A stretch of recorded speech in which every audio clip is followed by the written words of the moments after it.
제 이쪽으로 앉을까요? 이 뒤에 너무 이게 너무 그렇죠. 울리나 봐, 그죠?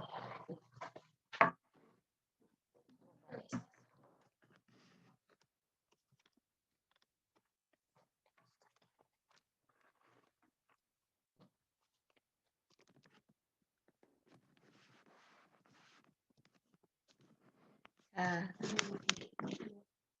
네.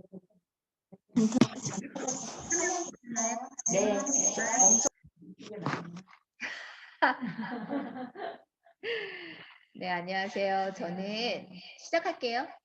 네. 아, 오디오도 끄셔야 되겠다. 그럼 그냥 실물로 들으시면 되니까. 네. 그럼 되겠다.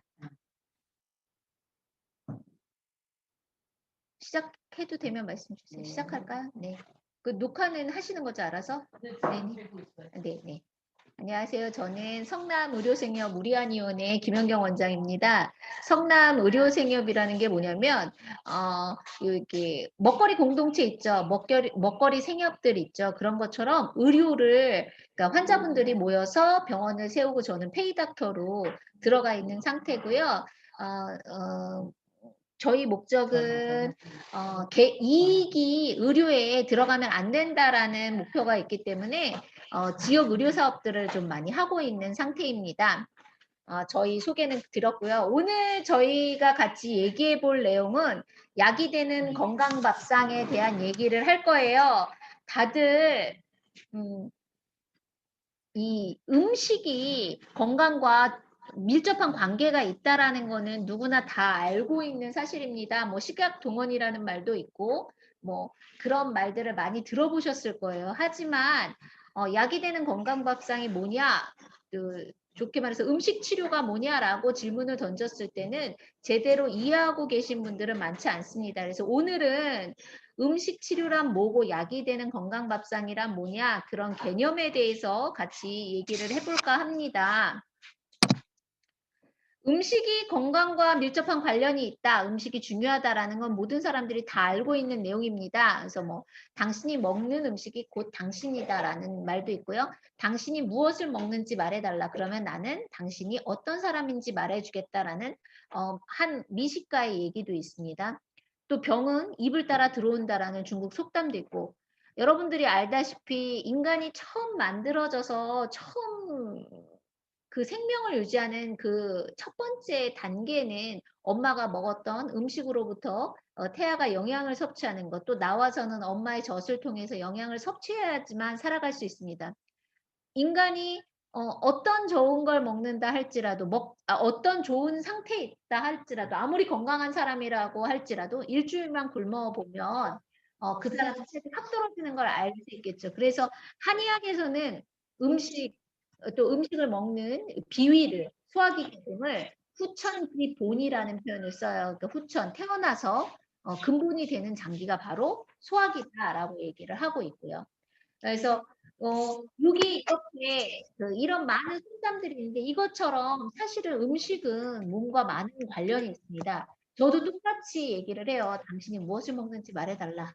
그럼 나는 당신이 어떤 사람인지 말해주겠다라고 얘기하잖아요. 저 똑같이요. 당신이 그 반대로 와서 얘기하는 몸 상태에 대해서 말씀드릴 수 있어요. 예를 들어보면 제가 인터뷰를 가끔 하는데 옛날에 어떤 위암에 대해서 인터뷰를 했어요. 어떤 사람은 식혜를 먹고 위암 뭐 수술하고 나서 이후 증상이 확 좋아졌다는 분이 계셨고 한 사람은 포공령 아시죠? 포공령 민들레. 민들레를 저희 한의학제 이름으로는 포공령이라고 해요. 그걸 먹고 위암 증세가 확 나아졌다라고 얘기를 했어요. 그래서 이제 PD가 저한테 물어보시더라고요. 아, 그럼 원장님, 한 사람은 위암을 낳는데 한 사람은 식혜를 먹었고요. 한 사람은 그러니까 민들레를 먹었는데 그러면 우리 민들레로 식혜를 닮으면 더 잘낫지 않을까요? 라고 질문하셨어요. 저의 대답은 절대 안 돼요. 노였어요. 왜냐면 그러면서 제가 이런 질문을 했죠. 자, 식혜를 먹고 그러니까 위 상태가 좋아지셨다는 그 분은 아마도 말랐을 거예요. 여자일 가능성이 많고요. 좀 꼼꼼하시겠다. 할머니실 가능성이 있고요. 이렇게 얘기를 했어요. 그랬더니 그 PD분이 어떻게 하세요? 사주 보세요. 점 보세요. 저한테 그렇게 얘기를 했어요. 그리고 포공형을 드시고 소화기가 좋아지셨다라고 하면 그 사람은 좀 뚱뚱하시겠어요. 그리고 술을 좋아하실 수도 있겠다. 남자분일 가능성이 있고요. 얼굴은 좀 붉으스름해요. 그랬더니 이번에도 맞추셨다고 얘기를 하는 거예요. 깜짝 놀라는 거예요. 이유는 간단했어요. 식혜의 주 재료는 엿길금이에요. 엿길금이라는 건 보리싹이죠. 보리를 싹 틔운 거예요. 이 보리싹은 한약재에서 메가라고 하는 소화제 중에 하나입니다. 저희 소화제로 쓰고 있는 한약재가 세 가지가 있거든요. 그 소화기 3대장이라고 얘기해요. 산사, 신공, 메가. 이 세 가지를 소화가 잘 안 돼서 식체가 있을 때 많이 쓰는 재료 중에 하나예요. 이 메가라고 하는 것은 엿길금인데요. 메가와 엿길금의 차이는 뭐냐면 이 싹을 틔운 거잖아요, 보리를. 그럼 메가 같은 경우 싹을 틔운 지 얼마 안 되는 거, 하루 이틀 된 거. 엿길금 같은 경우 거기서 2, 3일 더 간 거예요. 우리가 현미가 발화시키는 과정에서 이 얘기를 해야 되는데 보통의 경우 소화 잘 안 되시는 분들은 현미가 잘 맞지 않는다라고 저한테 질문하시면서 현미가 좋은 줄 아는데 나는 현미가 잘 안 맞아요라고 말씀하실 때 있어요. 제가 말씀을 드리면 현미는 저희가 어떻게 가공하느냐에 따라서 소화제로 쓰기도 해요. 근데 현미가 소화가 안 된다고요? 왜 그럴까? 생각을 해보시면 원래 현미는 이렇게 벼의 통 그 껍질을 까고 나면 현미가 나오죠. 맨 처음에는 현미가 그렇게 색깔이 진하진 않아요. 조금 더 밝고 투명한 색이에요. 근데 이 안에 있는 이 모든 생명체는 자신을 보호하고 자손을 남기는 게 목적이기 때문에 안에 있는 씨앗의 씨방을 보호하기 위해서 겉을 단단하게 만들어요. 근데 그러다가 얘가 또 지키고만 있으면 안 되잖아. 싹을 틔워서 바깥으로 나가야 되잖아. 그러니까 싹을 틔우려고 하면은 안에서 이 껍데기를 분해할 수 있는 이 아밀라제와 유사한 소화 효소를 스스로 만들어내서 분비해서 구멍을 뚫고 싹을 바깥으로 내보내요. 무슨 얘기인지 아시겠죠? 그렇기 때문에 싹을 틔우려고 하는 그 현미 안에는 우리 잎과 똑같은 유사한 소화제가 잔뜩 들어있는 소화제 덩어리를 먹는다고 생각하시면 돼요. 근데 얘가 뚫고 나가면 소화제는 점점 적어질 테고 당분의 성질이 훨씬 많아요. 그래서 엿길금은 훨씬 더 단맛이 강하고요. 그거보다 막 뚫기 시작할 때는 재료가 많겠죠. 뚫으려는 재료가 많겠죠. 일단 다 뚫고 나면 소화제는 적어들겠죠. 그러니까 이 초기에는 소화 요소가 많고 뒤에는 단맛이 조금 더 많아요. 하지만 같은 내용물이죠. 하루 이틀 상관이니까. 그렇기 때문에 이 메가라고 하는 것들은 일종의 소화제로 쓰고 있어요. 특히 어떤 데 소화제냐? 밀가루 먹고 체했을 때 쓰는 소화제예요. 신곡은 뭐냐면 누룩이에요, 누룩. 요즘에 누룩요법에서 누룩을 그냥 이렇게 퍼먹는 것들도 많이 하세요. 아세요, 혹시? 누룩을요, 말려가지고요. 소화 잘 안 되시는 분들이 팔더라고. 그거를 이렇게 가루 내서 분말처럼 드시더라고. 청국장 분말도 같은 원리라고 보시면 돼. 그래서 이 누룩은 탄수화물을 잘 소화시켜, 그러니까 쌀 같은 거 전문 곡류를 잘 소화시키는 힘이 있는가 하면 메가라는 건 밀가루 먹고 잘 체하는 사람들에게 굉장히 좋아요. 그래서 식혜는 그 밀가루 음식을 먹었을 때 식혜 되는 게 굉장히 좋은 배합이라고 할 수 있어요. 근데 아무튼 소화제를 먹고 소화가 잘 됐어. 소화기가 편했어. 그럼 이 사람은 소화가 잘 되는 사람일까요? 안 되는 사람일까요? 대답 좀 해주세요. 안 되는 사람이겠죠. 소화가 안 되면 음식을 많이 먹을까요? 적게 먹을까요? 적게 먹어요. 그러면 당연히 말랐겠죠. 우리 저희 그 비만 치료하러 오시는 분들 중에 자기는 물만 먹어도 살찐다는 얘기 하시는 분 있어요. 아니에요. 절대 그렇지 않아요. 뭔가를 드시고 있어요. 그러니까 본인은 아무것도 안 먹는데 자기는 살이 찐다. 다 거짓말이에요. 뭔가 살이 찌는 듯한 뭐를 드시고 계신 경우들이 많아. 본인만 모를 뿐이야. 예, 그런 것처럼 잘 못 먹는 사람은 살이 찔 수가 없어. 그래서 마를 수밖에 없어요. 근데 어떤 사람이 그럼 많이 마르냐? 소화기는 뭐와 관련이 있느냐? 소화기는 스트레스랑 굉장히 관련이 있는 장기예요. 소화기는 근육층으로 이루어져 있거든요. 근육을 굳게 하는 게 스트레스예요. 그래서 스트레스를 받으면 보통 어떤 근육이 있냐면 어깨 근육, 배 근육, 장단지 근육 이 세 가지가 굳는 경우들이 많아요. 그래서 소화가 잘 안 되시는 분들 중에 어깨가 찍어 누르듯이 아프다, 어깨가 무겁다 하시는 분들이 굉장히 많아요. 그래서 이 소화가 잘 안 되시는 분이시면 스트레스가 많으시겠고요. 우리 한의학에서 얘기할 때 남자는 소모되는 게 문제고 여자는 기가 물체되는 게 문제다라고 얘기를 하는 표현이 나와요. 이게 뭐냐면 남자는 그러니까 뭐 방사든 밖에 나가서 써버리고 바깥으로 새어나가는 게 많아서 정을 보호하는 계통으로 써야 된다면 여자들은 스트레스가 많기 때문에 이 스트레스를 풀어주는 걸 우선으로 해야 된다고 할 수 있어요. 그래서 여자와 남자 중에 스트레스를 더 많이 받는 사람은 여자예요. 그럼 자 보세요. 제가 소화제를 먹고 난 사람이라서 제가 추측하는 거는 이 사람이 이걸 먹고 나아졌다 그러면 이 사람의 몸은 이거와 반대되는 상태에 있다라는 거죠. 소화제를 먹고 났으니 소화가 잘 안 되는 사람이고 마르고 이런 추측들이 다 나올 수 있는 거예요. 또 다른 말로 포공형을 먹고 소화가 잘 됐어. 민들레를 먹고 소화가 잘 됐어요 라고 얘기한다면 민들레는 언제 쓰냐면 유방암에도 쓰고요. 위열에도 써요. 민들레는 굉장히 차가운 음식 중에 하나거든요. 그래서 소화기 쪽에 열이 많으신 분들이 좋습니다. 그렇다면 이 사람은 소화기에 열이 많겠죠. 소화기에 열이 많다는 얘기는 무슨 얘기냐면 식욕이 좋다는 얘기예요. 위에 열이 많으면 배가 부른데도 계속 먹고 싶어요. 배가 고픈 증상을 많이 느껴요. 네. 그리고 속이 잘 쓰리겠죠. 그리고 그러면 위에 열이 왜 생기겠느냐. 위에 열이 뭐 체질적으로 위에 열이 많은 사람이 있어요. 그래서 잘 먹는 사람 있거든요. 근데 대부분의 경우 술이 위에 열을 조장시켜요. 왜 술 먹으면 막 뭐 먹고 싶고 속 쓰리고 그러잖아. 그런 것처럼 위 열을 만들어내는 주요 원인 중에 하나가 술이에요. 그리고 위는 볼하고 상관이 있거든요. 볼 쪽이랑. 그렇기 때문에 위에 열이 많은 사람들이 볼이 붉어질 가능성이 많아요. 그리고 위에 열이 많잖아요. 그럼 성격이 급해요. 욱해요.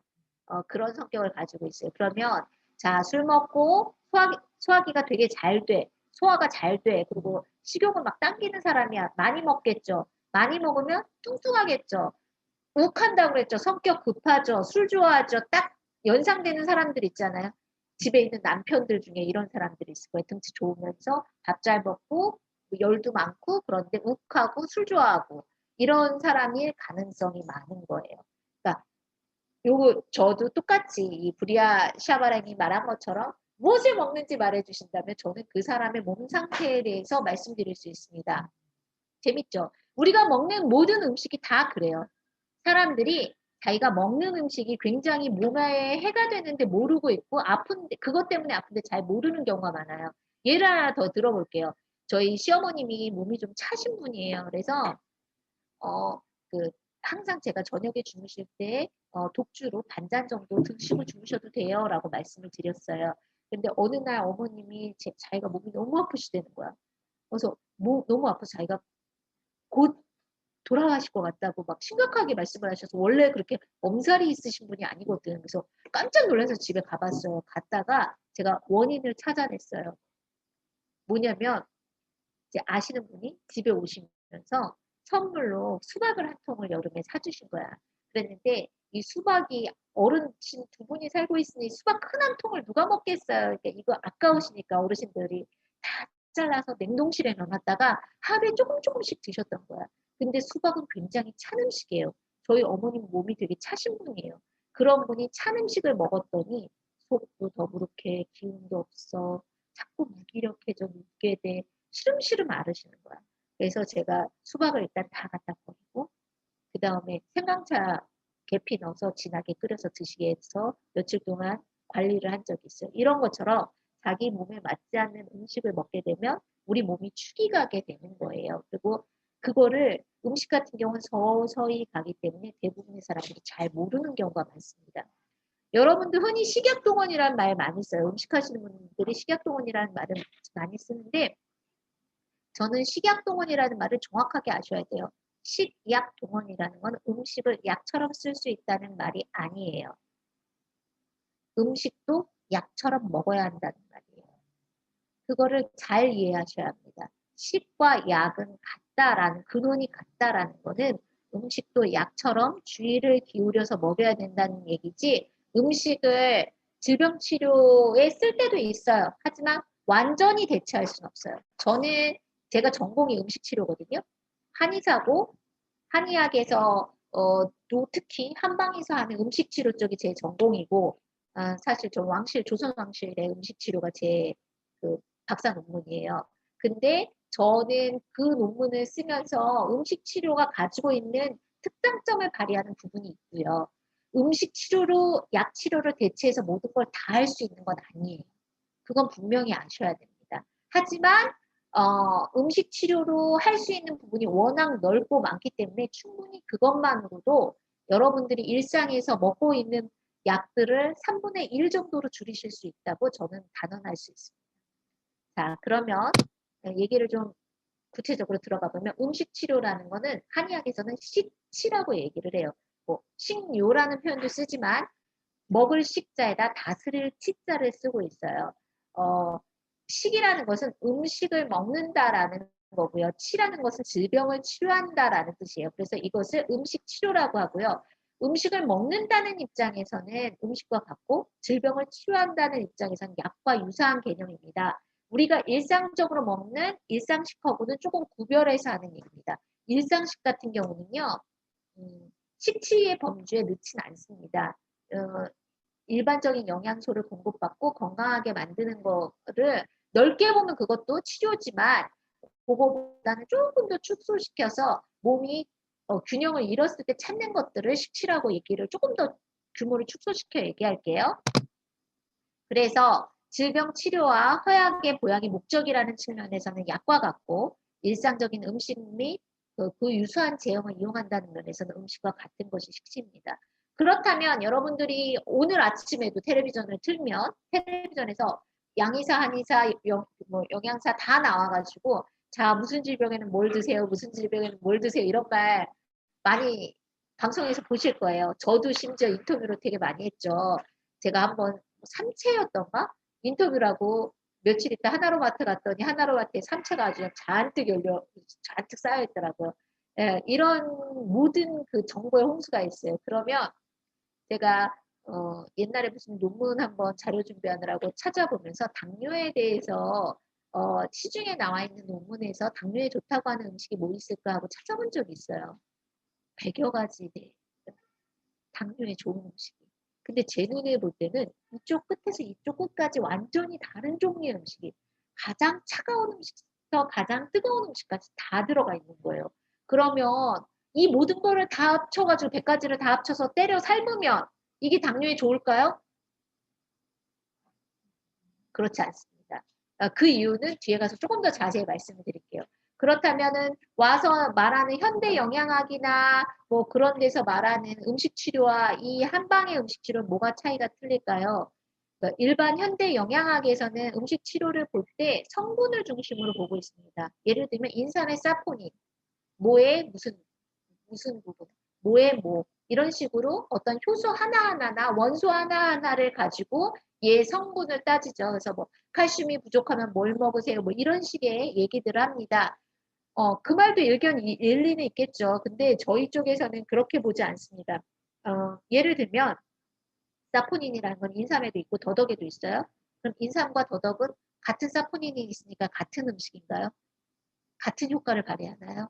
그렇지 않습니다. 우린 다 같이 여자지만 여기 앉아 계신 분들 다 같이 여자예요. 하지만 우리가 여자라는 이유 하나만으로 우리가 다 똑같이 묶일 수는 없는 거잖아요. 그 부분에서 묶일 부분은 묶이겠지만 조금 더 디테일한 게 한의학적인 음식 치료라고 보시면 되고요. 그래서 한의학적 사고 체계를 기반으로 하는 것이 식치라고 보시면 돼요. 한의학적 사고 체계란 뭐냐? 여기 말씀드렸던 음양오행, 어, 기미론, 장상론 등을 바탕으로 한다는 거예요. 그거에 대한 얘기는 뒤에서 조금 해드릴게요. 그래서 음식 치료의 개념을 좀 정리한다면 음식 치료는요. 한의학에서는 인간을 우주의 완전한 기운을 받아 완성된 소우주라고 얘기를 해요. 그 얘기는 뭐냐면 우주가 돌아가는 그 어떤 섭리 그대로 우리 몸에서도 그 섭리가 돌아가고 있다라는 거죠. 그런데 건강한 상태란 인체의 균형이 잘 이루어져 있는 상태를 건강한 상태로 보고 있고요. 그렇다면 질병이란 인체의 균형이 깨어진 상태를 질병 상태로 보고 있습니다. 저는 가끔 그런 질문 많이 해요. 이렇게 사람들 앉아 계시면 본인이 건강하다고 생각하시는 분 손 들어보세요. 뭐 이런 질문들 드리거든요. 건강과 비건강은 그냥 딱 잘라서 있지 않아요. 그 중간에 무수한 스펙트럼이 존재하고 있습니다. 이 질병 상태와 완전한 건강 상태 그 주변에는 약간 건강한 상태, 조금 더 약간 건강한 상태, 조금 더 아픈 상태 이런 식으로 다양한 스펙트럼이 존재한다고 보시면 되고요. 이 균형이 일반적으로는 우리 몸에서 대체적으로 회복력을 가지고 있어요. 우리가 안 좋은 음식을 먹으면 어떻게 되죠? 설사를 해서 내보내고 장에서 알아서 기능을 찾아갑니다. 근데 약을 먹어야 될 때는 언제 되면 스스로 자기 균형을 찾아갈 수 없을 때 약을 먹고요. 스스로 자기 균형을 찾아가려고 할 때 그것을 도와주기 위해서 약을 먹습니다. 그렇게 생각하시면 돼요. 이때 음식도 마찬가지입니다. 그래서 질병이란 기울어진 음식 치료란 기울어진 인체 평형을 되찾는 것. 내 몸에 빨주노초 파남보가 있어. 근데 내가 빨간색이 모질라. 그러면 자연계에 존재하는 빨간색을 섭취함으로써 밸런스와 균형을 맞추는 것. 이것을 음식 치료라고 합니다. 이해되시겠어요? 어렵지 않죠? 그래서 그러면은 이거는 제 얘기가 아니에요. 여기 제가 잘난 척 하려고 어려운 한자 내용을 또 가져왔죠. 본초문답이라는 책에 보면요. 사람의 기운이 편승편쇠 올라가거나 내려가면 질병이 발생하게 되는데 약물이 가진 편승된 기, 약물 같은 경우는 하나하나 특정한 어떤 기운만 가지고 있다는 거예요. 빨간 기운, 파란 기운, 뭐 뜨거운 기운, 차가운 기운처럼 인간처럼 그 오행을 다 가지고 있는 게 아니라 요 특정한 기운만 가지고 있는 식물을 가져다가 내가 부족한 부분을 채워서 균형과 밸런스를 맞추는 것 그것이 음식 치료라고 보시면 돼요. 그래서 치료란 병이 생긴 인체의 치우침을 약재가 가진 치우침을 가지고 빌려서 균형을 맞추는 거다라고 보시면 돼요. 이 개념만 알고 있으면 내용은 지금 아주 중요한 얘기를 하신 거예요. 결국 밸런스라는 거죠. 어느 분이 낙서 주셨어요? 지워주세요. 네. 그래서 네. 그 다음에 한약적 기본 개념을 좀 얘기해 드리면 전일적 인간관이라는 게 있어요. 전일적 인간관이라는 건 뭐냐면 나가 혼자 나가 아니라는 거예요. 전체와 부분과 부분은 서로 유기적인 관계를 맺고 있다라고 얘기하는 거죠. 그 얘기가 뭐냐면 나라는 존재는 그저 나가 아니라는 거죠. 옆에 사람이 있으면 나와 관계를 맺는 나라는 거예요. 그리고 우리 몸에서도 마찬가지예요. 팔 따로, 눈 따로, 배 따로 뭐 이렇게 보지 않아요. 이 전체로서 하나를 보고 부분과 전체의 관계를 보는 게 전일적 인간관이라고 할 수 있어요. 인간이 아무리 잘난 척을 하지만요. 우리를 둘러싸고 있는 자연으로부터 완전히 자유로울 수 없어요. 예를 들어보면 뭐 채소가 제가 뭐 얼마 전에 옛날에 한동안 일본에 원자력 사고 났을 때는 한동안 제가 수산물 강의를 안 한 적이 있었어요. 강의 내용에서 수산물 강의를 뺀 적이 있었거든요. 아무리 이게 뭐 영양학적으로 좋고 한의학적으로 좋다고 해도 얘가 원자력에 오염이 돼 있다. 그러면 얘는 쓸모없는 거야. 그러니까 환경으로부터 우리 자유로울 수 있는 인간이 아니에요. 그걸 고려해야 돼. 그래서 이 전체를 봐야 한다는 것. 그러니까 그렇기 때문에 저는 제가 유기농 음식 굉장히 강조하고 특히 이제 동물복지나 뭐 음식, 그러니까 뭐 결혼을 먹어도 동물복지 유정란이나 이런 걸 굉장히 중요하게 생각해요. 제가 그 이유는 옛날에 제 생각도 그렇고 이제 제가 한번 보면서 감동받았던 게 풍량간 스님의 화라는 책이 있어요. 그 책의 내용에 아주 정말 좋은 말이 있었어요. 저는 그걸 보면서 역시 막 이러면서 생각했었는데 뭐냐면 요즘 사람들이 화가 많은 건 동물들을 그 공장식 사육을 하면서 스트레스를 많이 받고 있는 동물들의 고기를 먹고 있는 것들이 화가 된다. 스트레스를 많이 받아서 몸 안에 스트레스 호르몬이 잔뜩 있는 동물을 먹었을 때 내 안에 화가 왜 차지 않겠는가. 그런 표현들을 하세요. 전 그 말에 100% 동의를 하거든요. 그러니까 자연스럽게 우리가 고기를 먹는 거는 내가 살기 위해 어쩔 수 없는 거죠. 미생물이 저희를 먹는 것과 죽고 나면 똑같은 원리라고 생각을 해요. 아쉬울 것도 없고. 근데 동물을 먹는 건 괜찮지만 동물을 괴롭혀서 먹으면 안 되는 거고 자연스럽게 먹고 그러고 재미를 위해서 먹으면 안 되는 거고 먹는 거 가지고 장난치면 안 되는 거고 먹는 거 버리면 안 되는 거고 이런 이런 기본적인 수칙. 동물들이 지키는 수칙을 우리도 지켜야 되는 거예요. 동물들은 음식에 욕심을 내서 쟁여놓거나 막 이러지 않잖아요. 자기 먹을 만큼만 먹고. 남을 괴롭혀서 먹진 않아요. 근데 인간들이야말로 남을 괴롭혀서 먹죠. 뭐 푸아그라는 저는 절대 반대하는 사람 중에 하나인데 얼마나 맛있는지는 모르겠지만 동물을 괴롭혀서 음식을 채취해서 먹는다면 그 동물의 울분과 화가 내 안에 들어온다는 거죠. 그러면 내 안에도 화가 가득 차게 될 것이다. 라고 저는 생각을 합니다. 이게 전일적 인간관이라고 보시면 되고요. 천인상원관이라는 거는 만물과 천지가 하나고 만물이 돌아가는 이치처럼 내 몸이 돌아간다라고 하는 거예요. 요 부분은 좀 빨리빨리 넘어갈게요. 그래서 우리가 병을 치료하는 데 있어서도요. 자연 변화 원리에 순응해서 살아가고 자연 변화 원리를 따라서 움직여주는 게 좋다라고 얘기를 해요. 그러니까 예를 들어볼게요. 요 얘기는 우리가 봄, 여름, 가을, 겨울이 있죠. 그리고 다시 한 시즌이 또 돌잖아. 그것처럼 우리 인생에도 봄, 여름, 가을, 겨울이 있어요. 아이는 봄이고요. 어르신들은 겨울이에요. 그 죽고 끝나는 게 겨울의 끝이 되겠죠.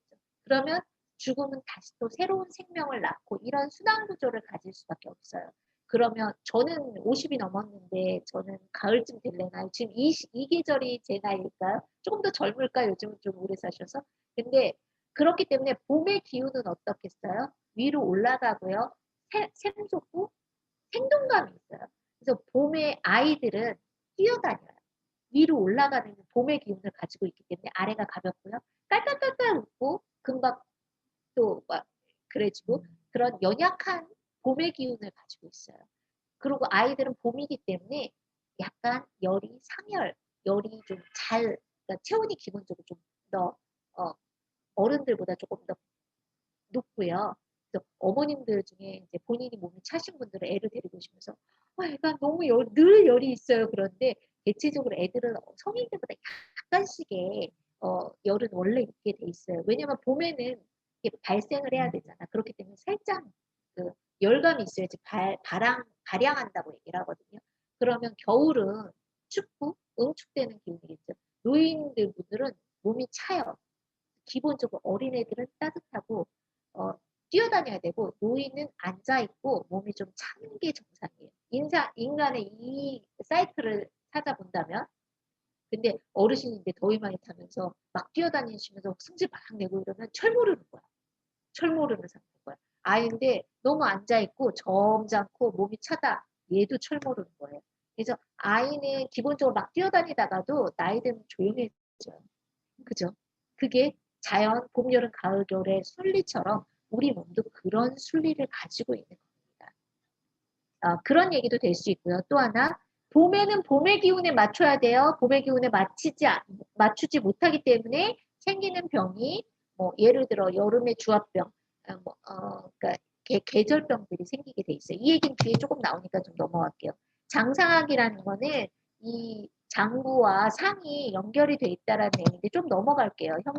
형신일체관이라는 거는 몸과 마음은 하나다.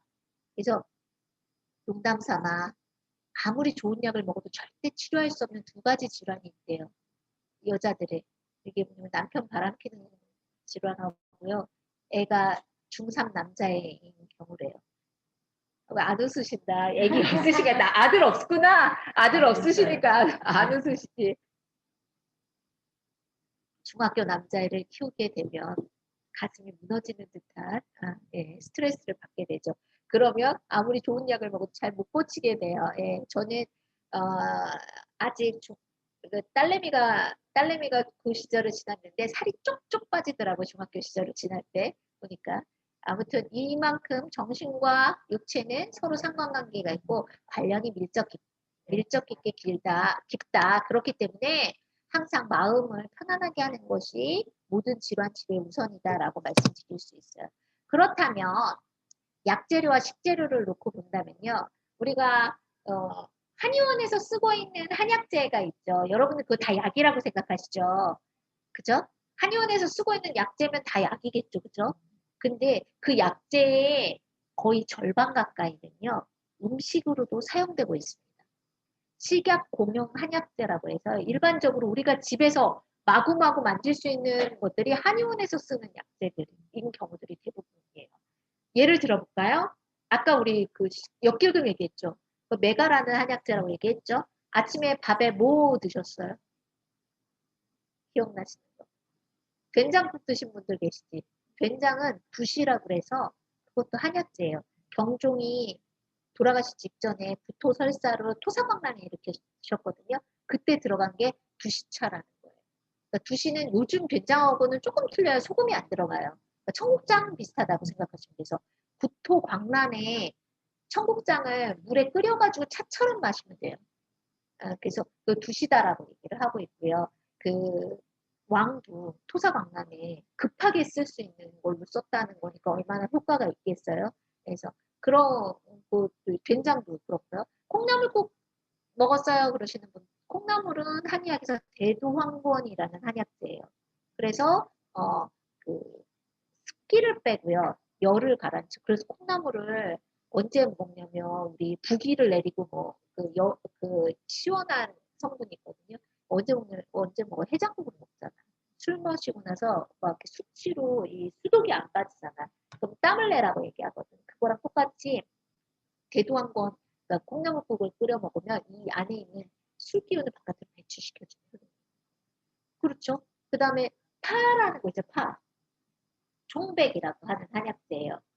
우리 파 집에서 모든 음식마다 다 파는 다 들어가잖아요.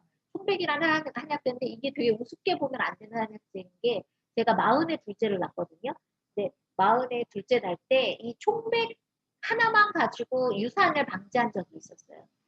동의보감에 보면 총백탕이라는 게 있는데요. 그게 자연, 그러니까 태동불안에 써요. 그러니까 유산하려고 할 때, 하혈하고 그럴 때 뱃속에 아이가 살아있으면 아이를 붙여주고 뱃속에 아이가 죽었으면 태아를 나오게 해준다 해서 총백탕이라는 게 있어요. 이게 뭐냐면 아무것도 없고요. 그냥 파만 넣고 끓이는 거예요. 근데 제가 그 둘째 임신했을 때 하루에 환자를 거의 100명 가까이 왔어요. 그러니까 겨울이었는데 너무 힘들어가지고 하혈을 막 하기 시작을 한 거야. 근데 그때 일요일이었는데 가봤자 응급실에서 한참 누워있어야 되고 그래서 어떻게 방법이 없잖아요. 그래서 신랑한테 밖에 뛰쳐나가서 그 가게에 있는 파란 파는 다 긁어와라. 그런 다음에 총백이 원래 흰뿌리 있죠. 파에 실뿌리랑 흰뿌리만 써요. 그래서 그것만 그냥 잘라서 씻지도 않고 넣고 소재다 넣고 막 끓였어요. 흙은 밑에 가라앉으니까 위에 국물 막 떠먹었죠. 그때 하혈이 멈추고 아이가 잘 붙어서 이제 애 잘나서 지금 한창 말썽 피우는 남자아이로 한창 말썽을 부리고 지금도 오면서 계속 저랑 숙제는 했니? 막 이러면서 싸우고 왔답니다. 근데 진짜로 총백은 또 언제 쓰냐면 이제 겨울이 되면 손발 차신 분들 있죠. 네, 그런 분들이 총백을 먹으면 뚫어주는 효과가 있어요. 총백은 통양맥한다라고 표현하거든요. 그 뭐냐면 양기라는 우리 몸을 순행하는 기운을 손끝 발끝까지 가게 한다라는 거예요. 그래서 왜 유산을 쓰냐면 우리 아기는 자궁에 달려있는 열매라고 생각해. 나뭇가지 열매라고 생각하는데 열매가 시들시들하면서 떨어지려고 하는 이유는 뭐냐. 가지까지 영양분이 잘 못 가고 물길이 잘 못 간다라고 생각하는 거죠. 그러면 총백이 뚫어주는 힘이 강하다고 그랬잖아. 이 가장 말단인 자궁까지 뚫어서 영양분을 급속 충전해 주는 거라고 생각하시면 돼요.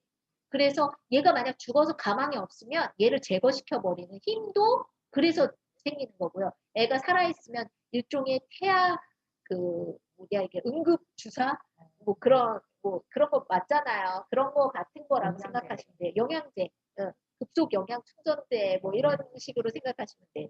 그리고 또 그러면 손끝, 발끝도 사지에서 제일 멀잖아요. 네. 여기까지 기운이 잘 못 가잖아. 그러면 파를 먹으면 이 손발 끝까지 기운이 가기 때문에 손발이 따뜻해지는 거고요. 또 언제 쓰냐면요. 비염에 써요. 특히 비염 중에 어느 비염이냐면 코가 막히는 비염이 있어요. 그래서 막힌 걸 뚫어주는 힘이 굉장히 강한 게 총백이에요. 그래서 총백 하나만 가지고도 탕이라는 이름, 총백탕이라는 이름을 붙을 정도로 그렇게 아주 중요한 약재입니다. 또 뭐 콩도 뭐 약재고요. 또 뭐 있지? 또 뭐 배추도 숭채라고 하는 거고요. 또 배추는 뭐 당연히 약재고 뭐 그리고 요즘은 뭐 인삼도 막 실삼 같은 거 그냥 무쳐서 드시기도 하고 오가피 뭐 이런 거다 뭐 삼계탕 끓이면 온갖 거 다 들어가더라고요. 깜짝깜짝 놀래요. 아 이런 것도 다 들어가나 할 정도로 많은 게 들어가요. 이 많은 약재들을 우리는 일상생활에서 먹고 있어요. 근데 어 이거는 어쩌면 같은 선상에 있는 재료들이에요. 여기서 말한 것처럼 약재료와 식재료는 같은 종류예요.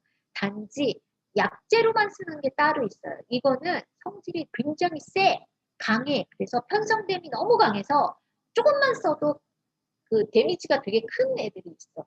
그런 애들은 약재로만 써요. 예를 들면 부자. 부자 같은 경우는 몸을 뜨겁게 하는 약재잖아요. 그래서 몸이 찬 사람이 먹으면 너무너무 좋은 약재인 거예요. 그래서 옛날에 우리 아가씨 애기가 있었는데 얘가 아까 말한 것처럼 철 모르고 어린애인데 항상 변이 묽고 물 같은 변을 보고 애가 입술도 약간 퍼르스름하고 항상 애가 하얘가지고 너무 창백한 거야. 그래서 여름에도 수영장을 더운 날 갔는데 물속에 들어가 있으면 얘 혼자 입술이 펄해가지고 덜덜덜덜 떨어요. 몸이 차겠지, 손발도 차고. 근데 얘가 중이염을 내내 앓고 사는 거예요. 우리 아가씨가. 언니, 얘 중이염 너무 알아서 어떻게 해요? 그래서 내가 한약을 해줄 테니 귀에 구멍도 뚫었었어요. 관 삽입하는 거 있잖아요. 그것도 했었는데. 그래가지고 제가 한약을 거의 1년 가까이 먹었는데 걔가 부자를 때려 먹었어요, 진짜. 그랬는데 정말 이렇게 혈색이 돌아오고 그 다음부터는 이 찬물에 들어가도 수영 잘하고요. 중이염도 없어지고 감기 몸이 차서 자주 감기에 걸렸던 애였던 거예요. 걔는. 그래서 몸을 따뜻하게 하니까 애가 훨씬 더 건강해지고 씩씩해서 지금 고3이에요. 네. 키도 엄청 커요. 180이 넘어요. 아무튼 그렇게 부자를 어떤 사람에겐 좋지만 또 어떤 사람은 사약으로 쓰죠. 옛날에는 부자를 사약으로 썼죠.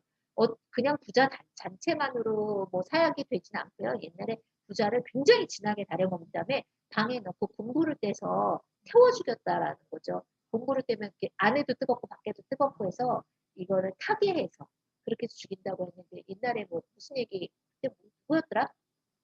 어떤 사람이 사약을 내렸는데 세 사발이나 먹고 더 가져와라 그랬다는 사람이 있어. 조광조였나?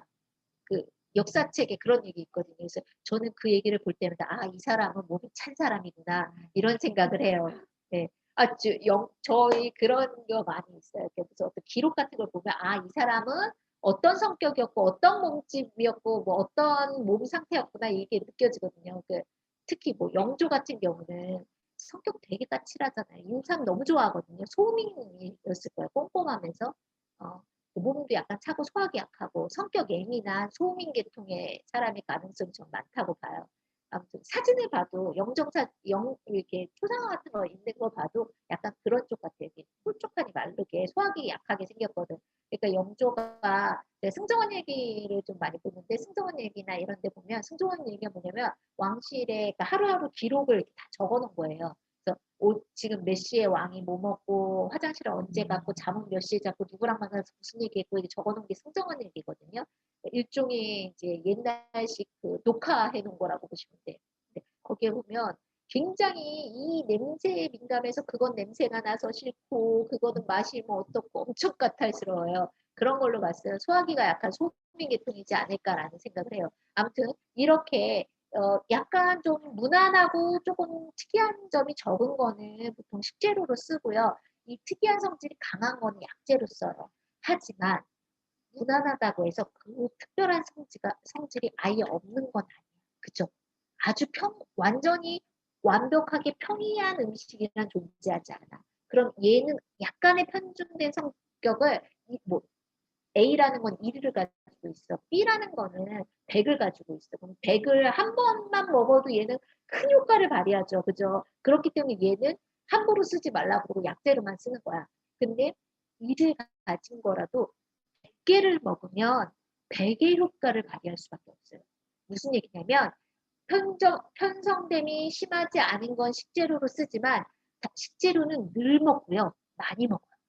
그렇기 때문에 편성됨이 너무 심한 걸 자주 먹으시면 어, 약재와 같은 효과를 발휘할 수 있죠. 그렇기 때문에 치료에 응용하기도 해요. 제가 이제 그 식품영양과 대학원 수업도 했었거든요. 그래서 이제 한방약선학과라고 그래서 약선 가리키는 거를 해요. 그러면 저희는 할 때 식단을 짤 때 특정 질환의 어떤 식단 이렇게 짜요. 하지만 거기서 저희가 되게 중요하게 생각하는 것 중에 하나가 다른 식재료와 관련성을 굉장히 중요하게 생각해요. 그래서 내가 몸이 차가워서 뜨거운 음식을 먹었어. 그런데 다른 반찬으로 찬 걸 계속 먹어봐. 그럼 얘는 다 중화돼 버리는 거야. 우리 음식이 우리 몸에 해를 안 끼치는 가장 큰 이유가 뭐냐면요. 음식은 한 종류만 먹는 거예요. 여러 가지 종류를 섞어 먹기 때문에 얘네는 서로 중화를 일으켜서 무난하게 만들어 버려요. 예를 한번 들어볼게요. 우리 배추는 되게 차요. 무도 차고. 그런데 우리 김장할 때 배추에다 뭐 넣죠? 고춧가루, 파. 요즘에 김장철이니까 알잖아요. 생강, 파. 또 뭐 있지? 그 마늘 뭐 이런 거 다 집어넣죠. 다 뜨거운 거예요. 그래서 차가운 배추의 성미를 죽여주죠. 옛날에 고춧가루가 없었을 때는 산초를 넣었어요. 산초, 후초 같은 걸 넣었어요. 그 얘기는 뭐냐면 뜨거운 걸 넣어준다는 얘기예요. 그래서 이 배추의 산성미를 죽여주죠. 메밀도 역시 마찬가지예요. 메밀의 독성이 있죠. 그건 뭘로 해독하죠? 물을 집어넣잖아요. 우리가 알게 모르게 이걸 잘 먹기 위해서 메밀의 독성을 가지고 있거든요. 근데 메밀의 독성을 중화시키는 게 무예요. 그래서 메밀국수나 메밀냉면 보면 무가 이렇게 고명처럼 얹어 나오죠. 그리고 왜 소바 같은 거 먹을 때 보면 갈아가지고 집어 넣어서 먹죠. 그런 것들이 다 메밀의 성질을 중화시키기 위해 발달한 요리법들이에요. 또 뭐 있어요? 돼지고기 삶을 때, 저 배추를 해가지고 며칠 전 일요일 날 보쌈 해 먹었어요. 그때 돼지고기 보쌈할 때 뭐 넣어요? 뭐 된장도 넣지만, 보통 뭐, 계피 넣지 않았어요? 우리 보쌈할 때 계피 많이 넣잖아요. 생강도 넣고, 냄새 잡는다고 넣죠, 일반적으로. 근데 그게 냄새만 잡을 뿐 아니라 돼지는 찬 고기예요. 이 찬 고기의 찬 성미를 중화시키는 게 바로 이 생강, 마늘, 계피 같은 거라고 보시면 돼요. 무슨 얘기인지 아시겠죠? 네. 그래서 우리 조상들이 굉장히 똑똑하신 분들이야. 그분들이 만만하신 분들이 아니야. 이걸 먹어보고 불편하니까 고쳐서 우리 몸에 잘 맞는 상태로 만들어 놓으신 것이 전통 음식 요리법이라고 생각하시면 돼요. 네. 그런데 내가 치료를 위해서 먹을 때는 그렇게 성미를 중화시켜서 먹을 필요가 없죠. 그래서 저희는 할 때 만약 내가 몸이 차다 그래서 뜨거운 음식을 해서 먹으면 찬 음식을 식단에서 다 빼요. 그 상식단에서도 빼고요. 양념으로도 빼지만 그 상식단에서도 빼고요. 하루 식단 3개를 할 때 비슷한 계열로 맞춰요. 따뜻하면 따뜻한 계열로 다 맞추거나 이런 식으로 해요. 그렇게 해야지 그 특이한 성미가 훨씬 더 많이 작용할 수 있다고 보시면 되는 거예요. 무슨 얘기인지 아시겠죠? 그래서 그 약과 음식은 같은가? 그렇지 않다. 뭐 약이 훨씬 더 좀 진하긴 하지만 음식도 어떤 특이한 성미를 가지고 있기 때문에 많이 먹고 장기적으로 먹기 때문에 음식도 문제가 될 수 있다. 근데 단지 문제는 음식 같은 경우는 조금씩 변하니까 사람들이 잘 몰라요. 그래서 자기가 그 음식 때문에 문제가 된 줄 전혀 모르고 있다가 나중 가서 내가 왜 이렇게 아프지 할 때가 있는 거예요. 그래서 저는 무슨 얘기를 하냐면 내가 이유 없이 아프다. 그리고 내가 아까 비만에 많이 써요. 비만 환자들 오시면요. 내가 돈 하나도 안 들이고 한 달 동안 4kg 빼는 방법을 가르쳐드릴게요. 라고 얘기를 해요. 비만 환자의 경우만이야. 말랐는데 또 빼겠다는 사람은 아닙니다. 요즘은 다 마른 사람들이 와서 살 빼겠대 한의원이어가지고요. 그래서 뭐 뚱뚱한 사람들은 안 빼고 오히려 마른 사람들이 막 더 마르겠다고 하는데 저는 그러면 치료 안 해드리거든요. 근데 아무튼 그 이렇게 뚱뚱하신 분들, 비만 환자분들이 있으면요. 어떻게 하냐면 자기가 좋아하는 음식 3개를 쓰라 그래요. 종이에다가. 그다음 자기가 싫어하는 음식 5개를 적어요. 이거는 그러니까 이유 없이 계속 몸이 아프신 분들 이렇게 하시면 돼요. 그래서 자기가 싫어하는 음식 3개를 매일같이 먹고요.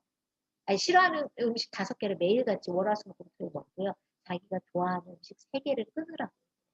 그러면 비만 환자는 4kg가 빠지고요. 이유 없이 계속 몸이 안 좋다. 그런 사람들은 그 질환이 고쳐질 수 있어요.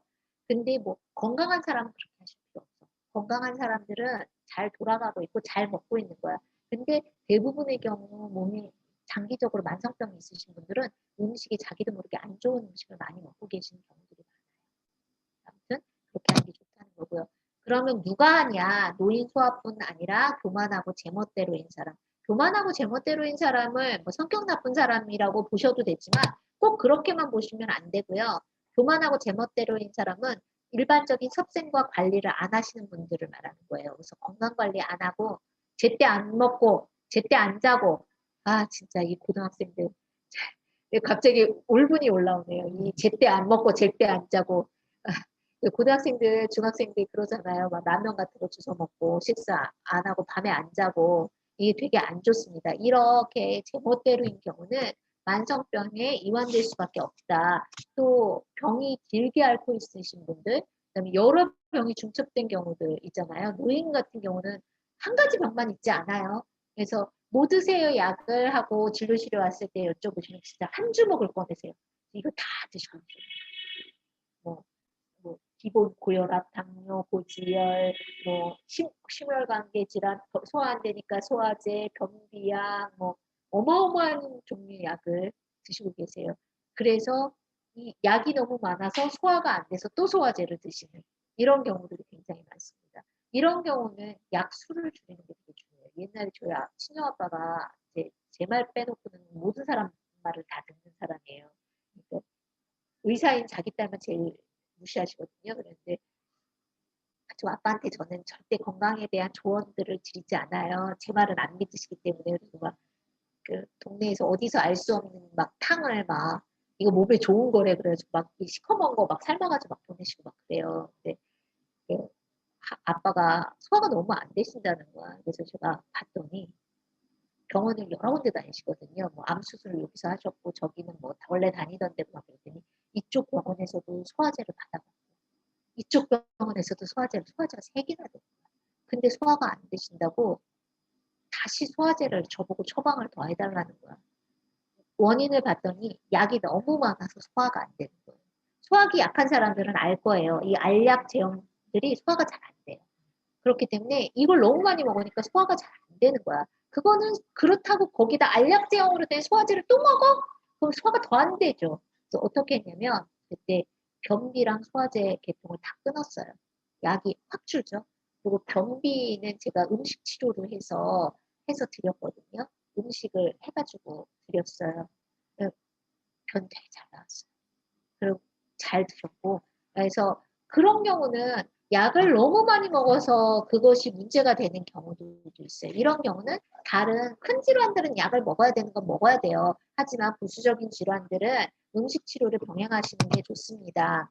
그래서 그러면 이게 얘기가 제가 2시간짜리인데 얼마나 해도 돼요, 이거? 선생님 얼마나 해요? 이거? 그래요? 그래요? 그래요? 많이 남았나요? 예, 이제 얘기 시작이에요. 네, 그런데 그러면 이제 저는 원리는 다 가르쳐 드렸어요. 아까 말씀드렸죠? 자기의 균형이 어그러진 거를 어, 약재 음식이 가지는 어그러진 편중된 기운을 빌려와서 밸런스를 맞추는 것 이것이 음식 치료다. 이 개념만 가지고 계시면 돼. 그러면 이제 뭘 알아야 될까요? 먼저 내 몸이 어떤지 알아야죠. 내가 빨간색이 부족한지 파란색이 부족한지 그걸 알아야 돼요. 그게 인체의 상태예요. 그럼 두 번째, 음식이 어떤 편중된 성격을 가지고 있는지 아셔야 되죠. 나를 알고 너를 알아야죠. 나를 아는 게 내 인체의 상태를 아는 거고요. 그 다음에 약재, 성미, 규경, 그 편중된 성질을 아는 이것이 너를 아는 거예요. 그 다음에 내가 질병을 앓고 있잖아요. 내가 앓고 있는 질병의 성격들을 알고 계시면 이 3가지를 고려해서 균형과 밸런스를 만드는 것, 이것이 음식 치료라고 보시면 돼요. 근데 내 세시절기식은 꼭 얘기를 드리고 싶은데 일단 넘어갈게요. 그러니까 인체 상태라는 건 어떤 거냐면요. 뭐 위에 있는 그 어깨 큰 사람, 뚱뚱한 사람, 마른 사람 이게 이제 그 태양인, 태음인, 소양인, 소음인 이런 것처럼 사상 체질, 본인의 체질을 알아야 되고요. 그 다음에 이렇게 여자, 남자, 남녀의 차이가 있어요. 아까 말씀드린 것처럼 여자는 스트레스를 많이 받고 남자는 새어나가기 쉽다라고 얘기를 했었잖아요. 딱 부부싸움하고 상태 보면 알잖아요. 부부싸움하면 여자는 막 이렇게 하고 잠 안 자고 남편은 노래 보고 있는데 남자는 옆에서 하고 자요. 네? 그 그거는 남자들은 그만큼 이렇게 이쪽으로 들어가서 이렇게 나가잖아. 그런 것처럼 스트레스에 민감한 스타일은 아닌데 그 대신 남자들은 바깥으로 배출시키는 게 많아요. 이건 뭐 야한 얘기지만 많이 이렇게 바깥으로 나가잖아요. 그래서 방사나 뭐 이런 걸 조심하셔야 되는 거야. 남자들은 새어나가는 걸 아껴야 되는 거야. 네, 그렇고요. 또 내가 더위를 많이 타느냐, 추위를 많이 타느냐, 그러면 더위를 많이 타면 나는 몸이 뜨거운 사람이고 추위를 많이 타면 몸이 차가운 사람이에요. 그 다른 거 다 구분하지 말고요. 음식에 있어서는 꼭 구분해야 되는 건 몸이 찬 사람은 찬 음식 먹지 말고요. 그거만 한열만 구분해도 반은 구분할 수 있어요. 어머 죄송합니다.